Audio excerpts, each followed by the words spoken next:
Hello everyone, it's Jin'taan here, and welcome back to my continuing interview series of CSM candidates.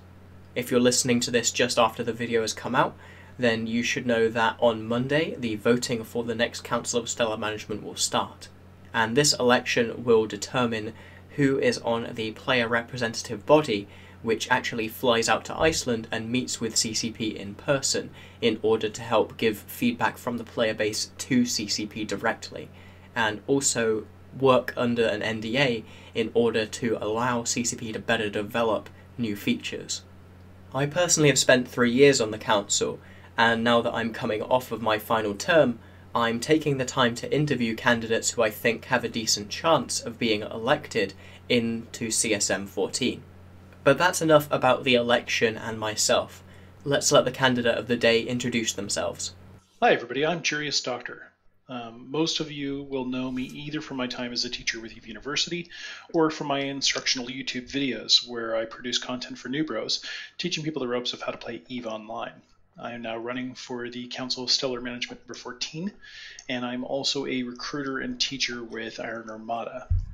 I live in Fountain, and I've played in every area of space. Like many people, I started off as a miner and running high-sec missions, and then eventually I developed a taste for PvP and ended up moving to Wicked Creek after I left EVE University for Iron Armada, where I have been ever since. I am running as a all-points community candidate, and my strongest areas where I'm looking for dialogue and improvement with the CSM and communication with CCP is in areas of new bro attraction, retention, training, UI improvement, and generally improving the experience for all players, which means some ongoing and pretty deep interest in balance passes and new additions of content to the game. So one of the first sessions that the CSM will typically have at a summit is a meeting with the upper leadership of EVE Online's development team. And typically during this meeting, the CSM as a whole has tried to present a small list of 3 to 4 points during this meeting. What is a point that you feel that you could convince the rest of the CSM deserves to be presented during this meeting? Well, thankfully, CCP Hilmar has already sort of broached the issue in EVE Down Under.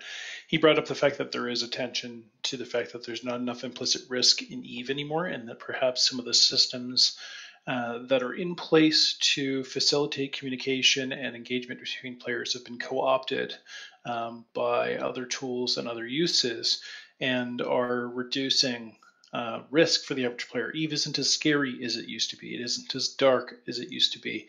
And he specifically made mention of the fact that local chat might need to look at being dismissed and getting rid of that. And I actually agree with that point. I think that in the times when we've had problems with the new chat program, the new XMPP, and we end up with people not able to utilize local for their safety and defense, that's when we've seen botters take the biggest hit. That's when we've seen, people who are being careless or unwary end up, suffering the greatest losses when logistics starts to go to hell. And I think that that's a great possible improvement. It also gets people's hackles up and gets them in a defensive place where they start using their D-scan more, which really is something that a lot of people even forget exists if you don't live in nullsec or wormhole space. So I'm really kind of excited where that can go, and I think that there's the opportunity to build a lot of consensus for getting rid of local chat, especially if you live near a trade hub. So do you think that local chat would be one of the things that you would get on that list? I think it definitely could be. I think that is a very strong possibility. How would you go about convincing the rest of the CSM about that then?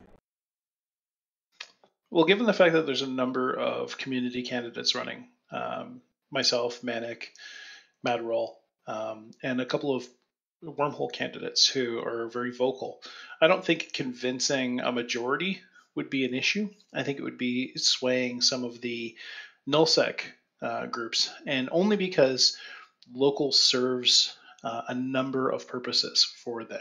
And I won't cast any aspersions as to the activities of their membership, but nullsec is very prominently identified whenever you look at the publications from the security team about areas where botting exists.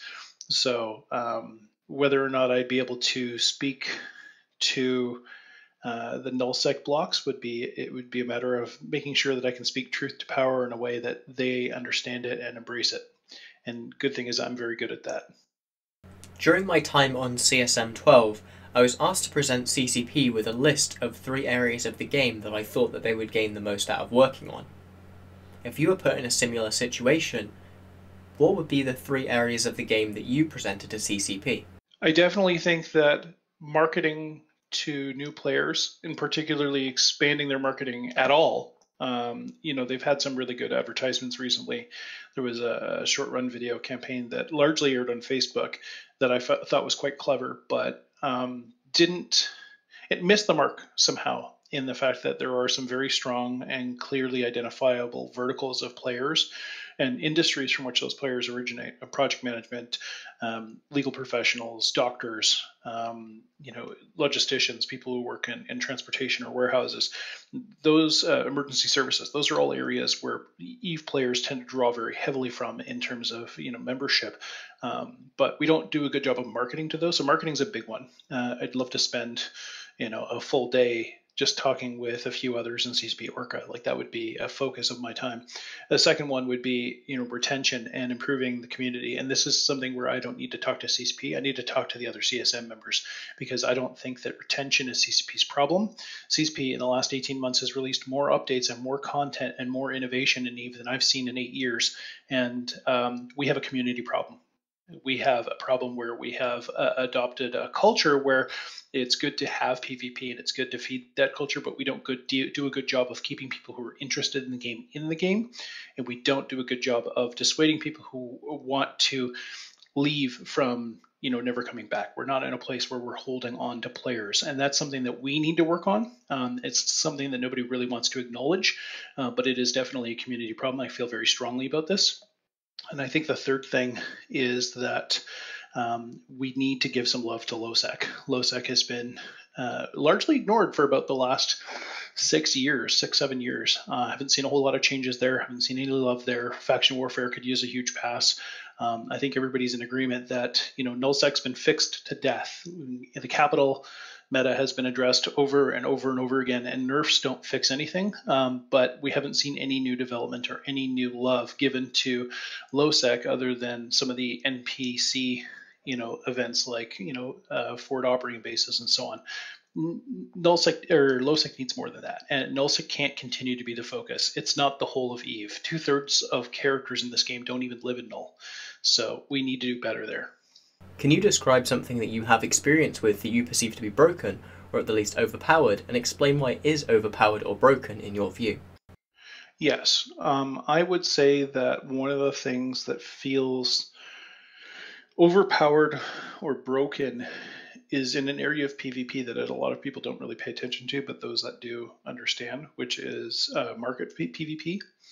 And some of the aspects of the easy interface, ESI, have made market manipulation far too easy and far too transparent. And with the ability to initiate changes on market orders as quickly as 5 minutes, I mean, even now, I think that's too short a time.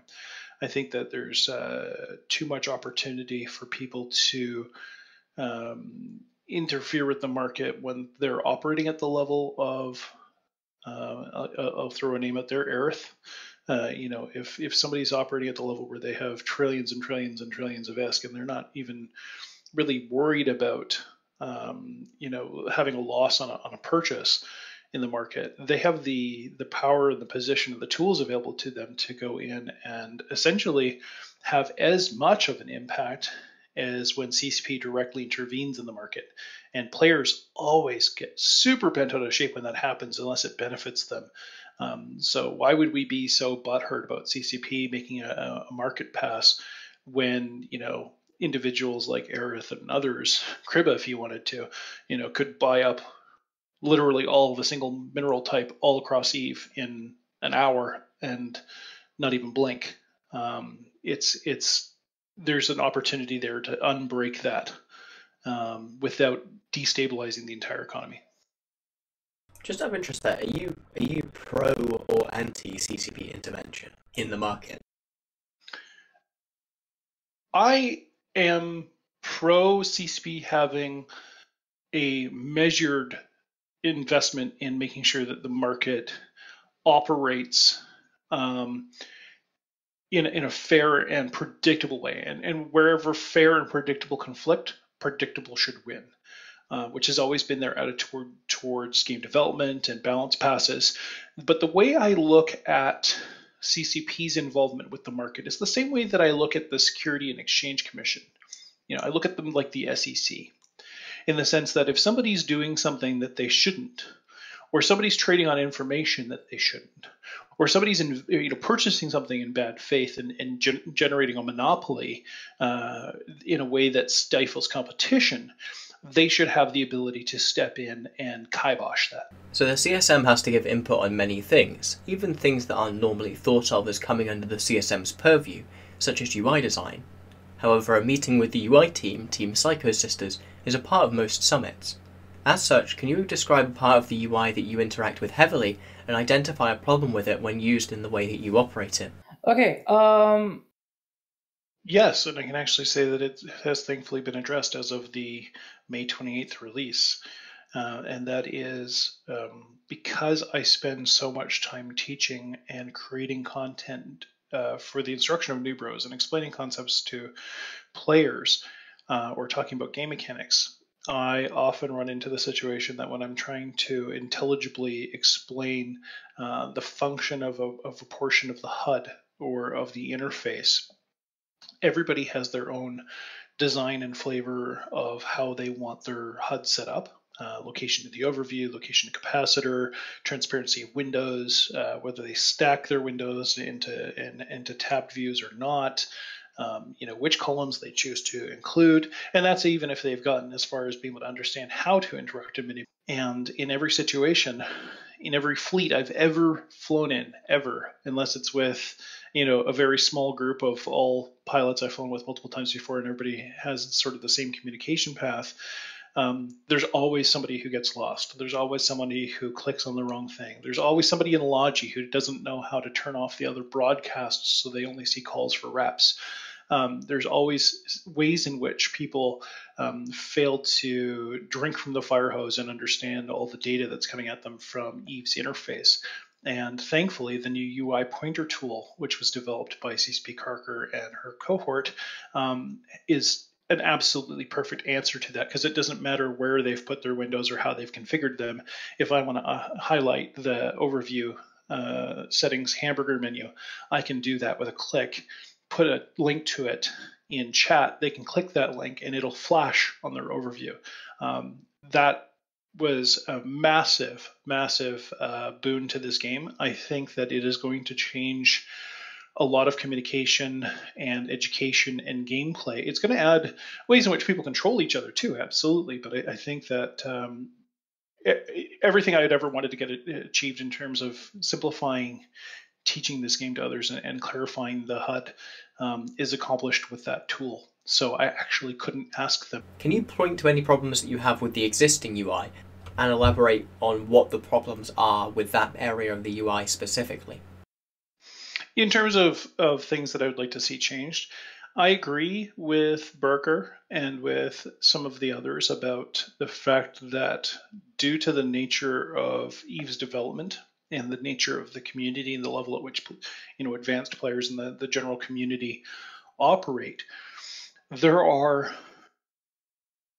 ways in which you cannot simplify the HUD and the interface further. The UI, right now we're in a place where providing improvements and fixing things, tweaking things, making things more accessible is possible, but a whole-scale change or major passes on the UI with everything that's been added, I don't think we're in a place where that would be advisable or even feasible without having half the player base throw their hands up in rage.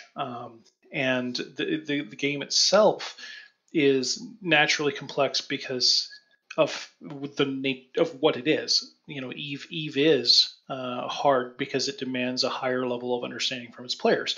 If you went the direction of trying to simplify that and remove visual elements, or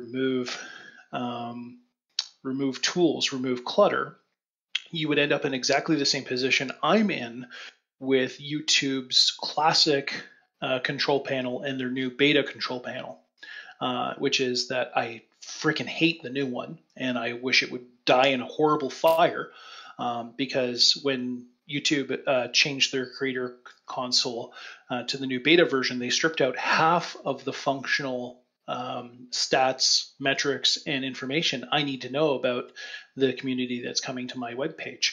And the same thing would happen to the UI in Eve if you started stripping out features to make it simpler, or you started stripping out data to make it more accessible. You might be able to pull the data from the back end on CCP side to say how many people use the compare tool, how often is it utilized, and they might say, well, hey, let's get rid of that. Let's take an item out of the neocom, or let's simplify the chat system or make it more visually appealing. And they've played with that over and over again, but you can't take out elements wholesale or reshape UI elements or UX elements in a significant way without breaking the experience of the people who are interfacing with it and breaking their expectation. So monetization is often a dirty word within the player base.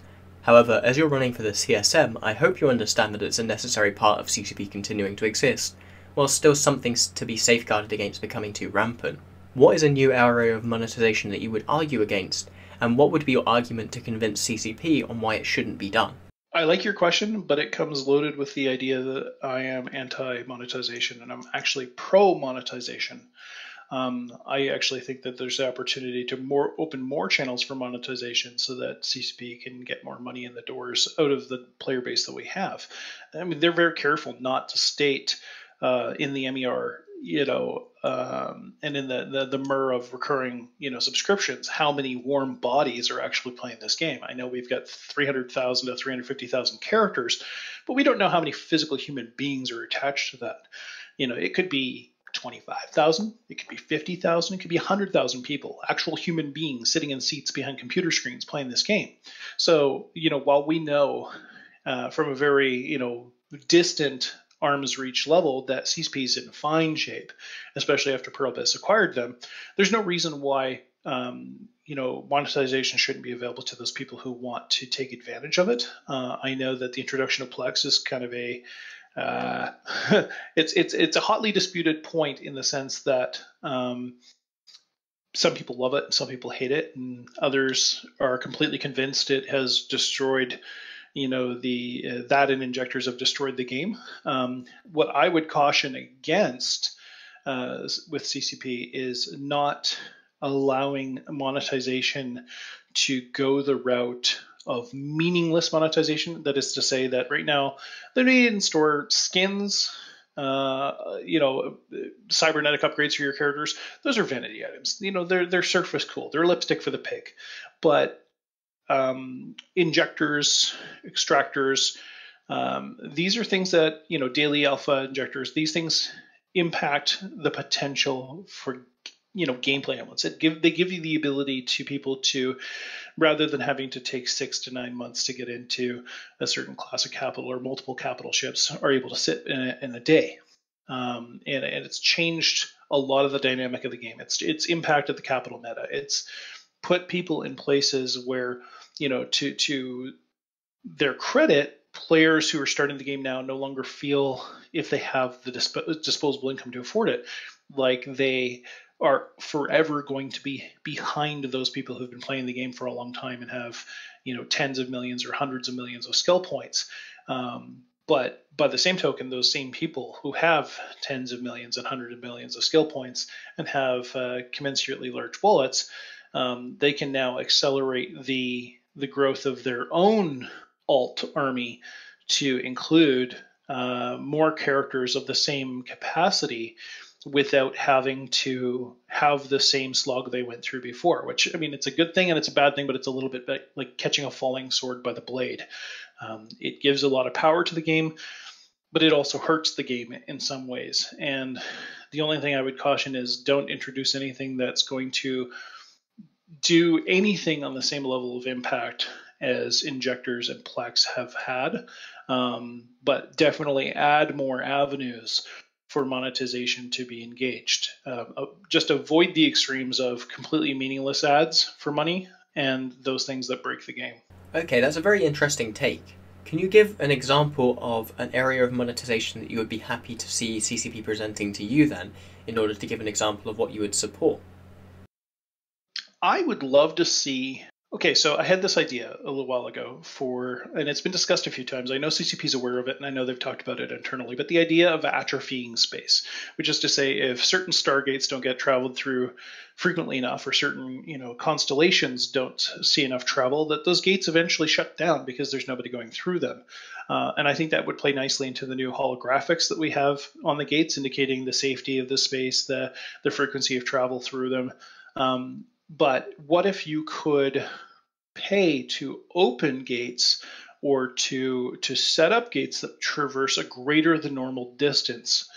So, for example, if I was a part of a wealthy organization, or if I was a wealthy industrialist or entrepreneur, and I wanted to set up a trade route, what if I could add a secondary route to a Stargate for a fee? And that fee had to be paid, whether it be paid by, you pay it with your credit card and it's paid to CCP directly, and they say, yeah, okay, we'll review your application, and then they decide whether or not it's game breaking and they approve it, some sort of approval process or vetting process. But the ability to say, I want a direct route between Jin'taan and Amar. Instead of making it 8 or 11 jumps, let's make it 1. But you pay a tax in game every time you take that gate, like a toll road. Imagine being able to open a toll road between Dodixie and Pureblind. What impact do you think that would have on the hauling community in EVE Online? I think it would have a huge beneficial impact there, in the same way that it does everywhere in the real world that a toll road has been introduced. And actually, there's a great example from the UK where in one county there was construction on a road, and a nearby entrepreneur, business owner, went to the farmer and said, do you mind if we open a toll road through your farm? And he said, yeah, I don't mind at all. He says, okay, we'll pay for the road, we'll set up the toll booth, and we'll pay you back from the earnings, for the use of your land. And because the construction was meant to keep that road closed for several months, everybody in town had the prospect of an extra 45 minutes of drive, or take the farmer's toll road for a couple of quid, and then you get where you're going faster. And everybody decided on the toll road. Everybody, local business, transportation, police, everyone was using the toll road. So when you have the opportunity to save people time and introduce convenience, and you can expedite their activities, logistics favor hugely there, because they save time and they can increase their margins by increasing the volume that they can move. They'll be willing to pay a small tax. So if there's an initial fee upfront in real world dollars to basically pay CCP back for the dev time it's going to take them to go through and approve those processes and create that link, and set those things up and figure out how it would work in terms of how do you trigger that alternate route. And then how is the taxation paid for that, in the same way that they go with player-built jump gates. I think that the initial fee paid to CCP is just basically reimbursing them for the time they're going to have to sink into doing that. But then in-game, there should be that toll, that taxation that happens for the player base. And that is something that should be set by CCP, not by the people who own that region of space, because it's a workaround. Okay. Think of it as NPC taxation. So this one is very simple. What do you plan to do on the CSM in order to differentiate yourself from the other members? A significant portion of what I do in my day job, which is IT, is learning to work people's real-world burning pains into the language that makes it onto the final agreement. And there is a ocean, I would say, of difference between the things that people say and what they're actually wanting. And I'm very, very good at seeing that that prime mover behind the things that people say. And I would say that what I would bring most to the CCP to distinguish myself is being that person who keeps things on rails, keeps the conversation moving, and also addresses those things that are most at burning attention for the people who are bringing their opinions to CCP. So if I have another CSM candidate who's sitting at the table with me, things get into a heated conversation, and that person's like, why aren't you giving me X? Being able to stop that person and say, let's clarify X. Let's talk about what is it that you're having a problem with that brings you to the desire to have X happen. And let's figure out, are you actually asking about X, or are you upset that you don't have Y? And the thing is that because people are emotional creatures, we often forget that sometimes the thing we think we want doesn't actually solve the problem we have at hand. So for my final directed question, what other non-incumbent candidate would you most like to see elected, either alongside yourself or in place of yourself, should it come to that? Non-incumbent, so meaning somebody who's not running again? So, yeah, someone who's not running from a previous term. Excellent. Well, I would say that this is definitely the year of the content producer. We have a number of us running. In addition to myself, I would love it if Madrigal and Manic Velocity were running. Unfortunately, previous incumbency eliminates Zenuria, I believe. But I would include, I'd include all the streamers in there. I would love to see what we could get this game doing if CCP, and particularly CCP Orca and others, were able to sit down with us and hear about our experiences getting the content of this game to the community and getting it to people who've never heard of EVE before, never considered playing it, and see what we can influence from CSM in growing this game. I don't think that this game will ever be on the level of a Clash of Clans or World of Warcraft, or I don't expect to ever see 10 million people in EVE servers. But I would love to see the population of this game double or triple. Alright, Jurius. Well, thank you very much for your time. I'd like to give you a few moments here just to make any final remarks and to put a full stop onto why you think that the listeners should vote for you. Well, with all that said, I'd like to give you a few moments to make any final remarks you'd like to make, put a full stop really on why you think the listeners should vote for you. Well, I think first of all, the first thing any person being interviewed for CSP needs to say for CSM is, one, vote. Vote like every single vote you have matters. It is a single transferable vote system, so every vote you cast counts. Any vote you don't cast isn't counted. It doesn't matter. So your vote does matter. And the person that you vote for, in regardless of what position you put them in, first or 10th, those votes go towards those people. And in the event that they are at the bottom of the running, their votes will transfer to the next most populous person, and it will trickle that way up the chain until we have 10 candidates.